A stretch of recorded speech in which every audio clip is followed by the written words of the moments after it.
Hi guys, നമ്മുടെ പുതിയൊരു വീഡിയോയിലേക്ക് എല്ലാവർക്കും സ്വാഗതം. ഇന്ന് നമ്മളൊരു പേപ്പർ കൊണ്ടുള്ളൊരു ട്രിക്കാണ് ചെയ്യുന്നത്. ആദ്യം തന്നെ പേപ്പർ ചുരുട്ടുക. എന്നിട്ട് വീഡിയോയിൽ കാണുന്നത് പോലെ 4 സൈഡ് മടക്കുക. വീഡിയോയിൽ കാണുന്നത് പോലെ കറക്റ്റായി ചെയ്യാൻ ശ്രമിക്കുക.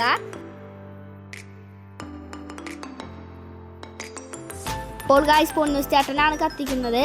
അപ്പോൾ നമുക്ക് റിസൾട്ട് നോക്കാം.